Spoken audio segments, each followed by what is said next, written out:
He was worth $87 billion, a sum so vast it had ceased to be money and had become a gravitational force, warping the world around it. She was worth $14.75 an hour, plus whatever the lunch crowd felt like leaving behind. Julian Croft, the architect of a global engineering empire, did not acknowledge the waitress refilling his water glass. To him, she was a function, not a person. A pair of hands in the periphery, as inanimate as the salt shaker or the heavy linen napkin. He saw a cheap, ill-fitting uniform, not the young woman swimming inside it. But in his calculated ignorance, he was about to overlook the one variable that would save his life's work from being torn apart for scrap. He was simmering with a cold, controlled rage. The deal of a lifetime, the capstone of his career, was disintegrating before his eyes. His German counterparts were smiling, but their smiles were the bared teeth of wolves. He had no idea that the quiet waitress moving in the sunlit spaces between tables wasn't just a ghost. She was the only person in the city who could read the map of his enemy's deception. And she was about to light it on fire. The atmosphere inside the Gilded Steer wasn't just air. It was a carefully curated blend of power and history. The scent of seared prime beef, aged Scotch, and 100-year-old mahogany panelled the walls. It was a place where fortunes were made and empires were dismantled over a 3-inch thick porterhouse. For Clara May Thompson, it was just Tuesday. At 22, she had perfected the art of invisibility. She moved with an economy of motion honed by years of double shifts, her black and white uniform a cloak of professional subservience. Her job was to anticipate without being seen, to serve without being heard. Her entire existence in this room was distilled into a soft, "Right away, sir," and the muscle memory required to carry 4 sizzling plates without flinching. Every bone in her feet was a dull, screaming ache. She was 9 hours into a 12-hour shift, and the $93 in tips folded in her apron pocket felt like a cruel joke against the certified letter that felt like a lead weight beside them. The letter from the Meadowlark Assisted Living Facility was not a warning. It was a final notice. Tonight, her section included the corner booth, the Kingmaker's booth, the old-timers called it. Its current occupant was Julian Croft. Even if you didn't know his name, you felt his presence. He was the founder and CEO of Croft Heavy Industries, a man who built things, dams, bridges, engines, with the same brutal efficiency he used to dismantle his competitors. He had a shock of silver hair, a face etched by sun and stress, and a stillness that was more unnerving than any overt display of power. He wasn't looking at Clara. He wasn't looking at anything except the 2 impeccably dressed German gentlemen across from him, Klaus Richter and Herr Mueller. A slick, nervous translator sat beside them, his face beaded with sweat. "The server is here, Mr. Croft," the translator, a young man named Evan, announced, as if presenting a piece of equipment. Julian didn't look up from the blueprint spread across the table. He gestured with 2 fingers, a flick of the wrist one might use to dismiss a servant in a bygone era. "Water. Black coffee. Go." Clara felt a familiar sting, but her expression remained a placid, professional mask. "Right away, Mr. Croft." She moved to the service station, her hands betraying a slight tremor she willed away. "Go." Not please. Not thank you. A command, like one given to a dog.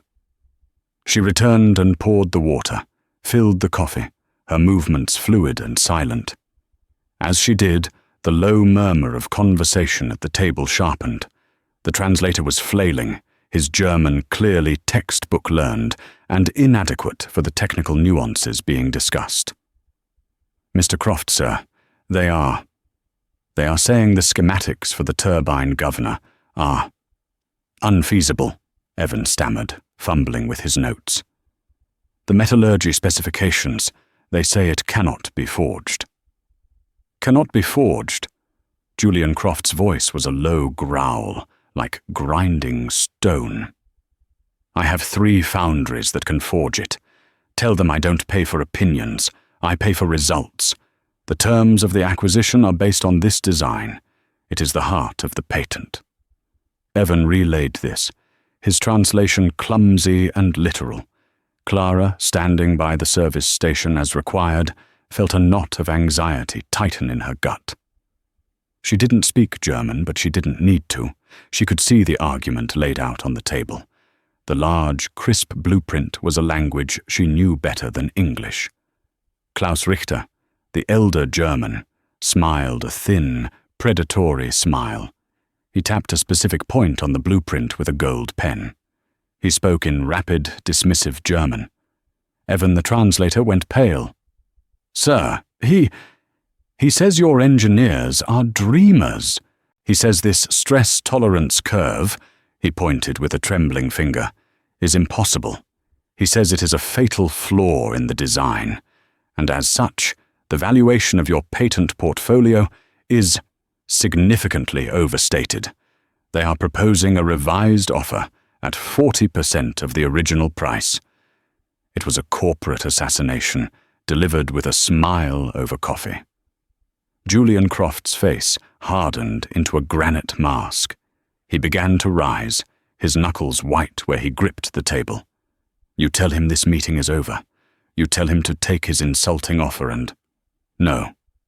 The word was quiet, but it cut through the tension like a diamond blade. Julian Croft froze. The entire table froze. Clara May Thompson had stepped out of the shadows. Her heart was a trapped bird hammering against her ribs, but she had moved on pure, unthinking instinct. The word was out before the logic of her own self-preservation could catch it. Julian Croft turned. For the very first time, he truly saw her. His eyes, the color of a stormy sea, were filled with a terrifying, incandescent rage. "What did you just say to me?" Clara ignored him. Her gaze was locked on the blueprint. She looked directly at Klaus Richter and spoke, her voice clear and steady.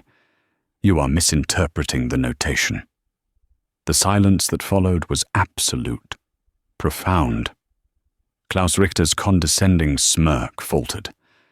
Herr Müller sat bolt upright. Evan the translator looked as if he were about to faint. Clara continued, her voice losing its timid, servile edge, replaced by a crisp, confident authority. "That symbol you're pointing to, Herr Richter, it's not a standard ISO marking. It's a Donovan shorthand. It doesn't denote a solid-state forging. It indicates a braided microlaminate process." Julian stared, his mouth hanging slightly open. "A what?" he finally managed to say. Clara took a pen from her apron pocket and, without asking, leaned over the table. On a clean patch of the blueprint's margin, she began to sketch. Her hand moved with a speed and precision that was mesmerizing. Lines, angles, stress vectors appeared on the paper as if from a master draftsman's hand. "My grandfather, Robert Donovan, developed this notation in the late 80s, she explained, her eyes never leaving her drawing. He was working on turbine designs for Aerodyne. He found that by weaving cobalt and titanium filaments at a microscopic level before forging, you could create a material that was lighter, but had triple the tensile strength of a traditional alloy. It dissipates heat and vibration along the weave. It doesn't break the stress tolerance curve. It creates an entirely new one." She finished her sketch. It was a perfect, detailed cross-section of the component in question, showing the intricate internal structure. You don't forge it solid. You weave the core and then pressure forge the casing around it. It's not a flaw. It's the entire point. It's why the design is revolutionary. She looked up, meeting Klaus Richter's stunned gaze. And since the Hartmann Group acquired Aerodyne in 1995, I'm surprised your engineers aren't familiar with his work. It should be in your archives." The implication was a dagger. They weren't ignorant. They were lying. They knew exactly what it was, and were pretending it was a flaw to gut the company's value. Klaus Richter's face was a mottled red. He began sputtering in German, but the fight had gone out of him. Herr Müller was staring at Clara's sketch with the dawning horror of a man whose airtight scheme had just been blown open by a force of nature. Julian Croft hadn't moved. He was staring at Clara, then at the sketch, then back at Clara. The rage in his eyes had been replaced by a silent, terrifying recalculation. He was looking at her not as a waitress, but as a phenomenon. Klaus Richter and Herr Müller rose abruptly. They exchanged a few clipped, furious words in German, threw their napkins on the table, and stormed out of the restaurant without a backward glance. The deal wasn't just saved. The balance of power had been seismically altered. Julian Croft remained seated, the silence in the booth crackling with unspoken questions. He watched her as she automatically began to stack the abandoned coffee cups, her hands now perfectly steady. "Who?" he said, his voice dangerously quiet. "The hell are you?" "I'm your waitress, sir," Clara replied, her professional mask slipping back into place, a shield against the storm she knew was coming. "No," Julian said, standing. He reached into his immaculate suit jacket and pulled out a wallet. He didn't pull out cash. He extracted a single, heavy card of brushed black metal. He didn't toss it. He placed it on the table with deliberate precision. "You were my waitress. You're fired." Clara's heart, which had been soaring with a wild, defiant triumph, plummeted. Fired. For saving him from a multi-billion-dollar swindle. "My office," he said, adjusting his cuffs as if nothing had happened. "Tomorrow, 8 a.m. Don't be late." He turned to the ghost-white translator. "Evan, you're also fired. Send my office an invoice for your time." Julian Croft walked out of the gilded steer, leaving Clara standing in the wreckage of the meal, holding a business card that felt like both a lifeline and a death sentence. The journey from the Kingmaker's booth to the service station was the longest walk of Clara's life. Every eye in the dining room was on her. The other servers stared, a mixture of awe and terror on their faces. Her manager, Barry, was waiting for her by the swinging kitchen doors, his arms crossed over his stained white shirt. Barry was a man whose small authority was his entire world, and he ruled it with the petty cruelty of a deposed king. "Well, well, Thompson," he sneered, his voice pitched to carry to the kitchen staff. "Quite the little floor show. What was that? Some community college drafting class you're taking?" "Barry, please, I just—" "You broke the number one rule, Clara," he said, jabbing a thick finger toward her face. "You do not engage the guests. You are scenery. You are a pair of hands. You think you're smarter than them? You think you're better than this place?" He was being cheated, Barry. They were lying. I don't care if they were setting his hair on fire. Barry's face was flushed with rage. "Your job is to carry steak and shut your mouth. You're a risk, a loose cannon." He puffed out his chest. "You're done. Clock out." He already fired me," Clara whispered, the words tasting like ash. "Mr. Croft." Barry's face twisted into a smug, triumphant grin. "See? That's what happens when the help gets ideas above their station. The big shots don't like it. Now get your things and get out of my restaurant before I call security." In the cramped, mildew-scented locker room, Clara changed out of her uniform and into her worn jeans and a thin hoodie. Fired. Twice, in 10 minutes. She had saved a man's legacy and was being thrown out like day-old bread. The $93 in her pocket felt like Monopoly money. The final notice from Meadowlark was for $5,200. Past due. They would move her grandmother to a state-run facility at the end of the week, a place the doctors had gently called a last resort, where her specialized memory care would cease and she would be lost in a sea of understaffed neglect. She clutched the heavy black card. Croft Heavy Industries, One World Trade, 102nd floor. It had to be a cruel joke. He'd fired her, then summoned her. To sign an NDA, to have his lawyers threaten her into silence? She imagined a boardroom of men in $1,000 suits waiting to legally eviscerate her for the crime of being useful. She took the A train home, the late-night rattle of the car a familiar, lonely rhythm. Her apartment was a fifth-floor walk-up in Washington Heights, with peeling paint and pipes that groaned like a dying man. It was all she could afford. She sat on her lumpy futon, the metal card on the scarred coffee table. Julian Croft, CEO. The name echoed in her head. Croft, Croft. She walked to her small desk, a hand-me-down from a previous tenant, and opened the bottom drawer. Beneath a stack of overdue library books on mechanical engineering, she pulled out a worn, leather-bound journal. Tucked inside was a faded photograph. It was of a vibrant, laughing man with kind eyes and grease under his fingernails, his arm around a gap-toothed 10-year-old Clara. They were standing in front of a massive, half-assembled turbine engine. The man was Robert Pap Donovan, her grandfather, the quiet genius who could see the soul of a machine, who taught her to read blueprints like other girls read storybooks. He had been the lead innovator at Aerodyne, a company that had pioneered revolutionary engine designs.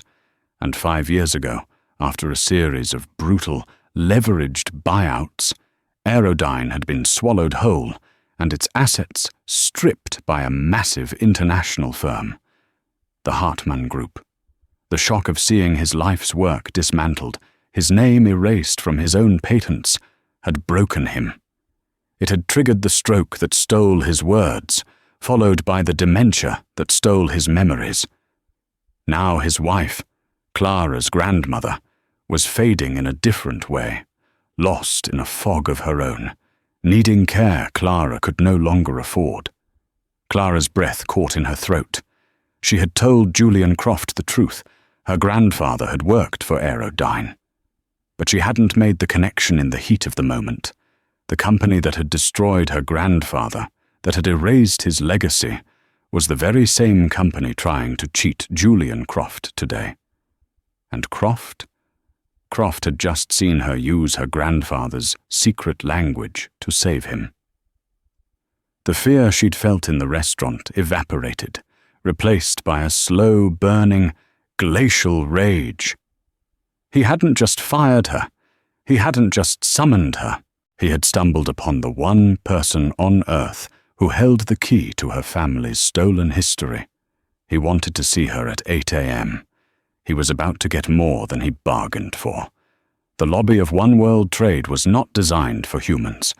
It was designed to awe, to intimidate, to make one feel like a speck of dust in a cathedral of commerce. The ceiling soared into the heavens, the walls were gleaming white marble, and the air itself felt filtered and expensive. Men and women in sharp suits moved with the predatory grace of sharks, their eyes fixed on the glowing stock tickers that wrapped around the columns like digital ivy. Clara, wearing the only professional outfit she owned, a simple black dress she'd bought at a thrift store for a funeral 2 years ago, felt her cloak of invisibility return with a vengeance.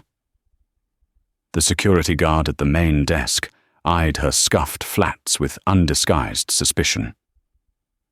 "I have a meeting with Julian Croft," she said, her voice far steadier than her knees. The guard's eyebrow climbed his forehead. "Mr. Croft doesn't have any appointments on his public schedule, and he certainly doesn't have any at 8 a.m. "He gave me this," Clara said, sliding the heavy black card under the glass partition. The guard's entire demeanor shifted. He didn't just look at the card, he handled it with a reverence usually reserved for holy relics. He typed furiously into his computer, his eyes widening. "My apologies, Ms. Thompson. Right away. Private elevator to your right, 102nd floor."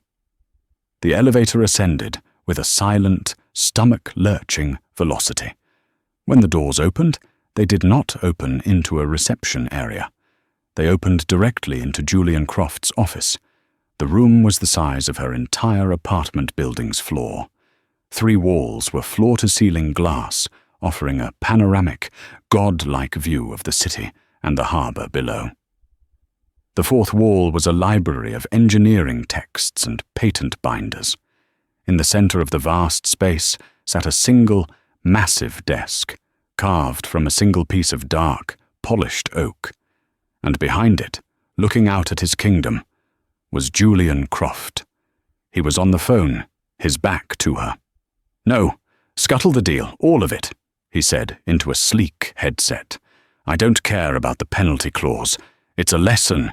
They'll pay more in the long run. Do it." He ended the call and swiveled in his chair to face her. He gestured to one of the 2 surprisingly simple leather chairs in front of his desk. "You're 5 minutes early." "Good." Clara sat, placing her worn handbag on her lap. Her hands were folded neatly on top of it. "Let's get the formalities out of the way," he said, his voice clipped and devoid of warmth. "Barry from the Gilded Steer called me this morning to tell me he fired you for your unprofessional outburst. I informed him that if he hadn't, I would have bought his miserable restaurant and fired him myself. You'll receive a generous severance package from them, negotiated by my lawyers." "You fired me first," Clara stated, not as a question, but as a fact. "I did," he conceded. "Evan is also gone. He's on a flight back to whatever Midwest suburb he crawled out of, with a non-disclosure agreement so ironclad he won't be able to translate a menu for the rest of his life. You, however, are a different species entirely." He steepled his fingers, his gaze intense. "You speak Donovan. Not just textbook engineering, but a specific, proprietary dialect. You understood braided microlaminate forging on site. You know about aerodyne. Where does a waitress learn that?" This was the moment. She could invent a story, create a plausible fiction, or she could lay her sword on the table.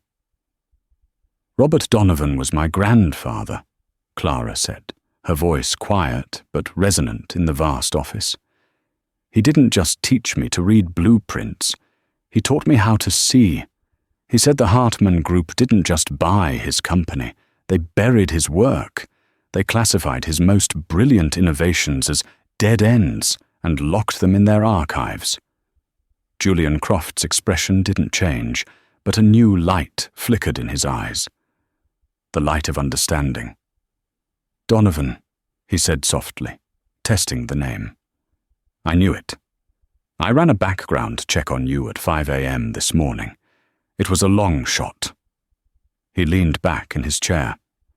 "Robert Donovan's granddaughter serving me water while the corporate vultures who stole his legacy tried to pick my bones clean. The universe has a sick sense of humor." "They destroyed him," Clara whispered, the old anger a hot coal in her chest. "They tried," Julian corrected. "Business isn't a game for the sentimental, Ms. Thompson.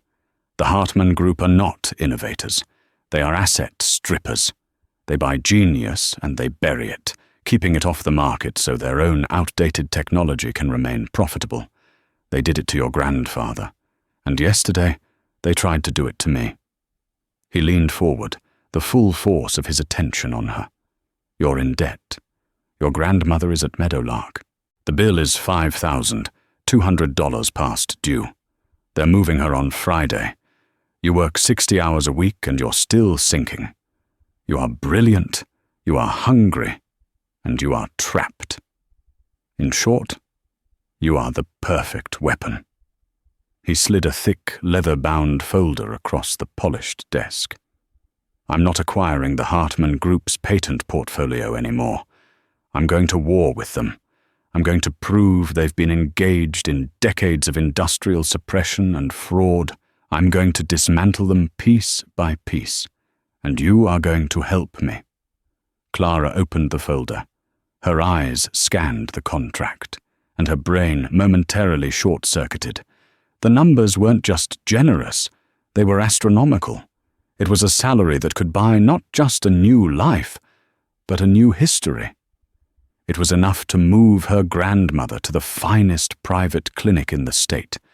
It was enough to reclaim everything. "You want me to work for you," she said, her voice trembling slightly. "You want me to help you fight them." "I am offering you a shot at the title, Ms. Thompson," Julian said, his voice cold and clear. "I'm offering you a chance to get revenge. The alternative is watching your grandmother fade away in a state-funded nightmare while you pour coffee for men like Barry. Your pride or your grandfather's legacy. The choice seems simple to me." He was right. It was a brutal, perfect, and irresistible trap. He wasn't just offering her a job, he was offering her justice, forged from her own pain and desperation. "If I do this," Clara said, looking up, the fire now burning bright in her eyes, "I have conditions." Julian Croft actually smiled, a thin, dangerous smile of genuine respect. "Conditions? You're in no position to—" "I am," Clara interrupted, and the steel in her voice made him pause. "You don't just need an engineer. You saw what happened yesterday. You need me. You need Donovan's granddaughter. Because their greatest weakness is the very legacy they tried to bury. I know where the bodies are buried, Mr. Croft. I helped dig the graves." Julian's smile widened. The speck of dust was roaring. He saw the same untamable fire he'd seen in her grandfather's designs, but this time it was tempered with a cold fury he understood perfectly. "First," Clara said, pushing the contract back toward him, "this salary is a consultant's fee. I want a position, Director of Legacy Projects. Second, I report only to you. No intermediaries, no committees. And third," she took a deep breath, the finality of her decision settling over her, "you will wire $5,200 to Meadowlark Assisted Living before I leave this room. Not from the company. From you. A retainer." Julian stared at her for a long, silent moment. Then he picked up his desk phone. "Sarah, get legal and finance up here. Now, we're creating a new department and amending an employment contract for Ms. Thompson, and wire $5,200 to a facility called Meadowlark, my personal account, immediately." He hung up the phone and leaned back, the smile of respect turning into one of unsettling admiration. "The first briefing is in 1 hour, Director Thompson. Don't be late." 1 hour later, Clara was seated at a conference table of polished steel and glass, surrounded by Julian Croft's top legal and engineering minds. She was still wearing her $20 thrift store dress, but an email on her phone confirmed her grandmother's bill was paid in full. The relief was so profound it made her dizzy, like a deep-sea diver surfacing too fast. Director Thompson. The title felt like a costume she hadn't yet grown into. "They will try to erase you," Julian said from the head of the table, his voice cutting through the introductory chatter. The room fell silent. "The moment Hartman gets wind of your involvement, they will come after you. They will say you're a fraud, a disgruntled waitress. They will try to discredit your grandfather, to paint him as a failed eccentric." "And what do you want me to do?" Clara asked, her voice steady. Julian's eyes locked onto hers. "You will use it. Your grandfather's name isn't just your weapon. It's your shield. You will unbury every document, every schematic, every memo they tried to hide. You will build a case so undeniable that they will have no history left to rewrite. My lawyers will fight them in the courts. You will dismantle them from the inside out. Do not, for 1 second, forget what they took from you. I don't think I'm in any danger of that, Mr. Croft, Clara said, a bitter edge to her voice. Her new life started at the speed of a falling anvil. She was given an office on the 102nd floor, smaller than Julian's but with the same breathtaking view. A corporate handler appeared with a clothing allowance that made her head spin and a stylist who replaced her worn-out wardrobe with tailored suits and silk blouses that felt like armor.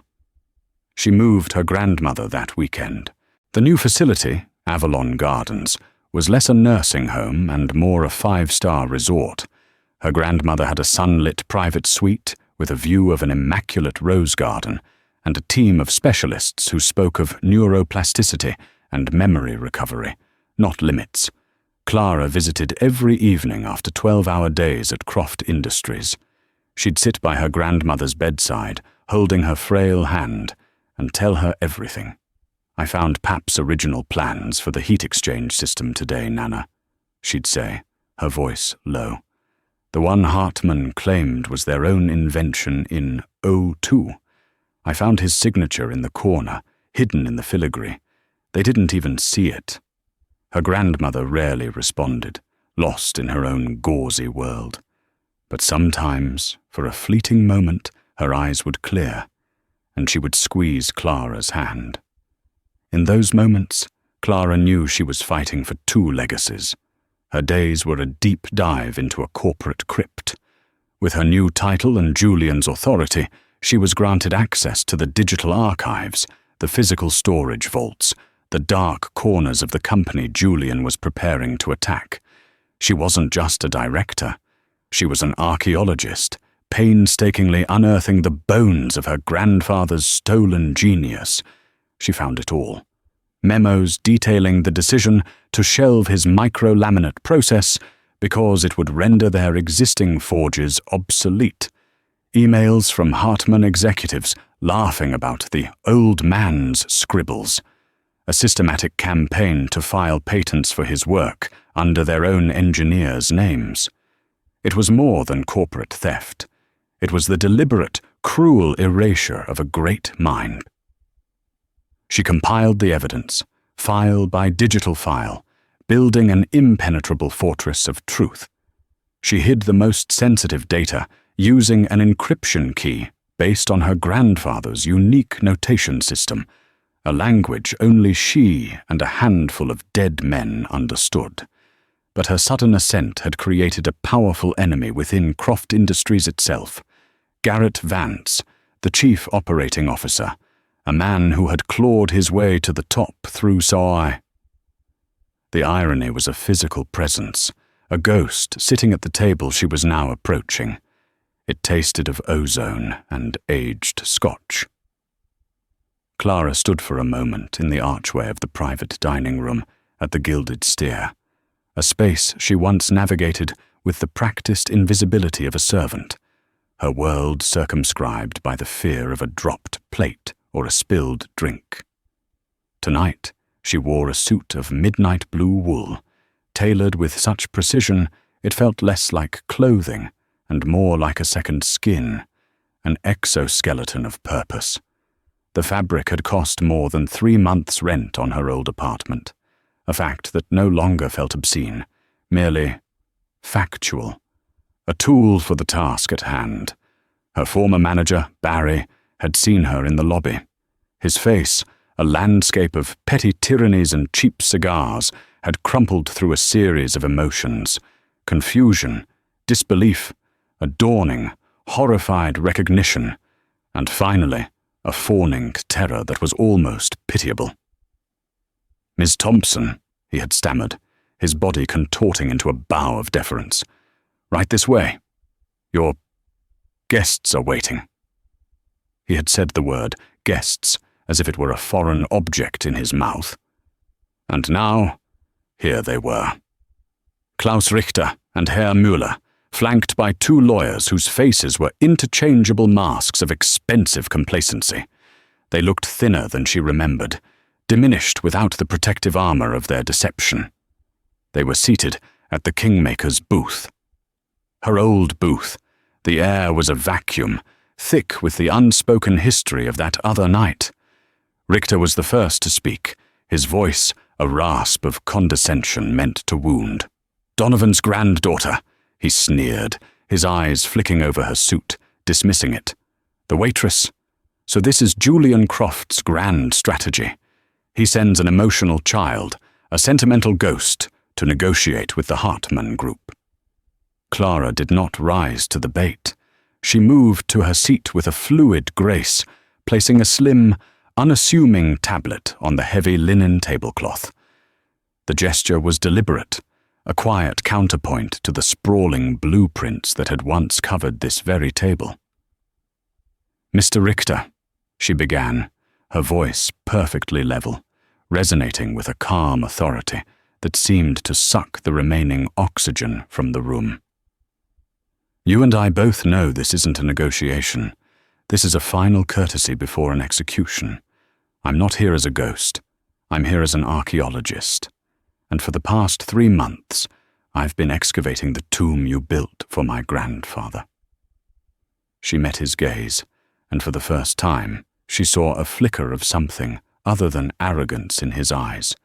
It was the primal, reptilian fear of exposure. "You call me an emotional child," she continued, her voice dropping slightly, drawing them in. "Let me tell you about emotion. Emotion is watching the most brilliant man you've ever known forget your name. It's watching him stare at his own hands, the hands that could sketch the heart of an engine and not know what they are for. It's receiving a final notice for your grandmother's care facility in the same pocket you carry a pen he gave you. You speak of emotion as a weakness. You're wrong. It's a fuel, it's a lens. It allows you to see things that men like you, blinded by greed, will always overlook." Richter laughed, a dry, brittle sound. "Touching, a truly pathetic story. But in the world of business, stories don't hold up in court.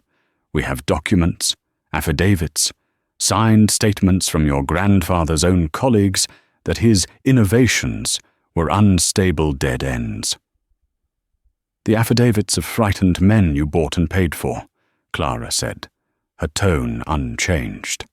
Just then, as if on cue, the door to the private room swung open. Julian Croft entered first, a silent storm in a charcoal suit. Behind him, looking confused and slightly irritated, was Garrett Vance. Garrett's eyes darted around the room, taking in the scene. Clara, the Germans, the palpable tension. A knot of anxiety tightened in his features. "Garrett," Julian said, his voice deceptively casual, like a man joining a friendly dinner. "Excellent. Glad you could make it. We were just reminiscing about the good old days at Aerodyne." Vance's practiced corporate smile faltered. "Julian, I'm not sure what this is about. My assistant said it was an urgent matter regarding the Hartmann pre-litigation." "It is," Clara cut in, her gaze locking onto Vance, then shifting to Richter. "You were talking about affidavits, Mr. Richter. About stories. You're right, they aren't enough. Which is why I don't deal in stories." She tapped the surface of her tablet. On the large, discreetly mounted screen on the wall behind the Germans, a document materialized. It was old, the letterhead faded, the typewritten font a relic of a bygone era. But the signatures at the bottom were clear. "This," Clara announced to the dead silent room, "is not a story. This is the original sin, a preliminary partnership agreement, dated 1994. It's between the Hartmann Group, signed by your father, Klaus, and a promising young executive at Aerodyne.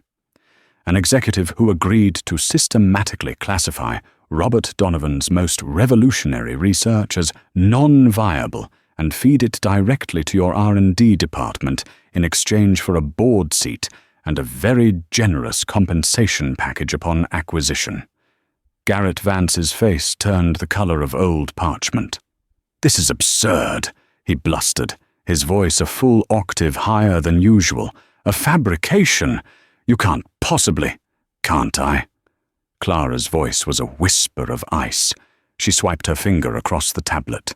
The screen changed, now displaying a complex web of transactions, a river of money flowing from offshore shell corporations into a series of private accounts. Because we also have the banking records. The first payment was for $50,000, a nice little signing bonus for a traitor. The payments continued for 25 years. A retainer for your silence. The most recent one, she paused, letting the weight of the word settle, was 2 weeks ago. A bonus for feeding the Hartman Group information about our internal legal strategy, for your help in trying to sabotage this very case from inside Croft Industries. Julian Croft turned his head slowly, a predator sighting its prey. He looked at Garrett Vance. The expression on his face was not rage. It was a cold, profound disgust, a look one gives to something discovered rotting under a rock. It was infinitely more terrifying than any outburst. "The leak," Julian said, the two words landing like hammer blows. "It was you, all these years, the failed bids, the unfortunate delays, the security breaches. It was always you." Vance began to crumble. The facade of the powerful COO dissolved, revealing the terrified, grasping man underneath. "Julian, you have to believe me. They coerced me. It was a long time ago. I was young." The excuses died in his throat as two of Croft's security personnel, men who looked as if they were carved from granite, entered the room and stood behind his chair. Richter and Muller were staring at the screen, their faces slack with the shock of total, utter defeat. The trap had not just been sprung. The ground beneath their entire empire had been vaporized. "This meeting," Julian said, his voice the sound of a bank vault door closing for the last time, "is over. My legal team will forward the terms of your unconditional surrender in the morning. They will include the full relinquishment of all patents derived from Robert Donovan's work, punitive damages that will cripple your company for a generation, and a public apology. If you refuse, this entire file goes to the SEC and the Southern District of New York at 9 a.m. sharp." He glanced at his security team. "Garrett, my office will have your personal effects couriered to you. You are no longer welcome in my building." As Vance was led from the room, a ghost in his own life, Richter finally looked at Clara. The sneer was gone, the arrogance stripped away, leaving only a raw, hateful respect. "His blood is in you," he rasped. "The old man. He would have been proud." Clara stood, her posture erect, every trace of the invisible waitress burned away by the fire she had walked through.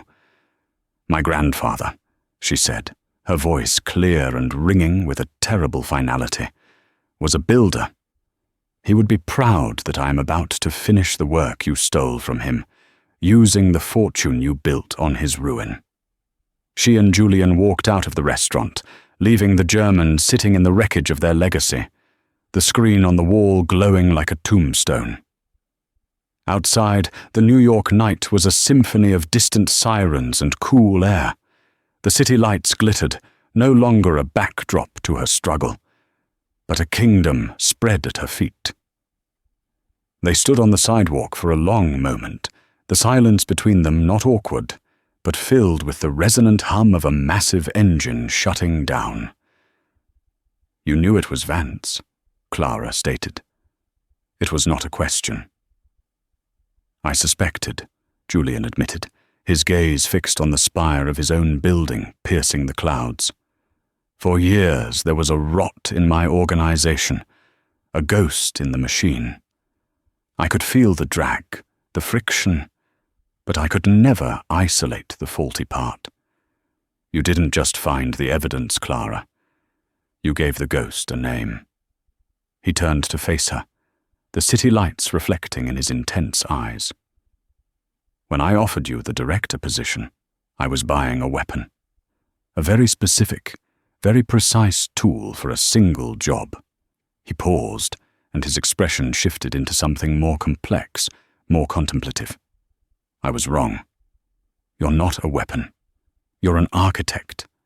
Weapons destroy, architects build. The Legacy Projects division, it's yours. But not as director.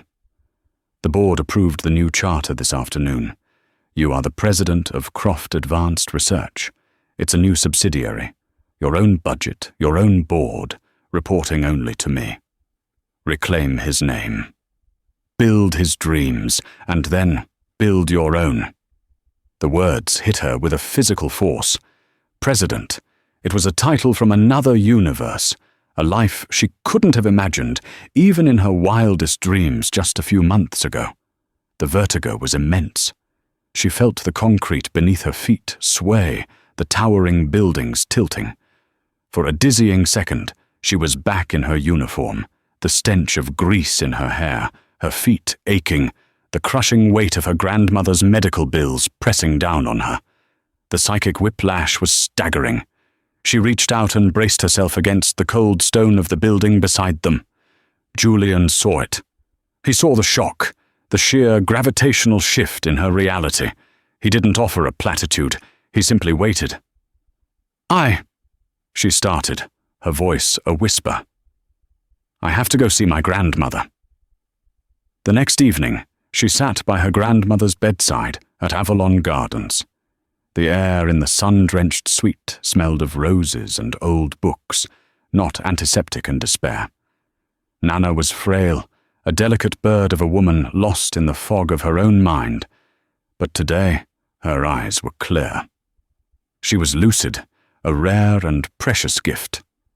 Clara held her cool, paper-thin hand. On the bedside table lay her grandfather's worn leather journal. I did it, Nana, Clara said softly, her voice thick with unshed tears. I got it all back. Pap's work. His name. Her grandmother squeezed her hand, a flicker of the strong woman she once was. Robert, she murmured, her gaze distant. He was always drawing, always building worlds on paper. He used to say, a line on a page could be a bridge, or a wing, or the heart of a star. He just needed someone to build it. They tried to bury him, Clara whispered, the anger a dull, familiar ache. They called him a failure. He was never a failure, her grandmother said, her focus sharpening with sudden, startling clarity. She looked directly at Clara, her eyes seeing not just her granddaughter, but the legacy living within her.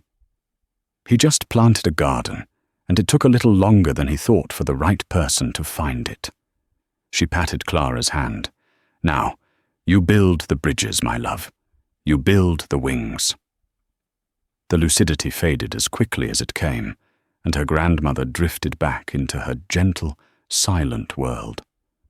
But the words remained, etched into Clara's soul. You build the bridges. Her first day as president of Croft Advanced Research was surreal. Her new office was a vast, empty expanse of glass and steel on the 103rd floor, one level above Julian's. It was a blank slate. There was no furniture yet, save for a single drafting table, an antique, solid oak behemoth with a perfectly balanced cast-iron base that Julian had somehow procured and had delivered. It was identical to the one her grandfather had used. She stood before it, running her hand over the smooth, worn wood. The weight of the title, the immensity of the task, threatened to paralyze her.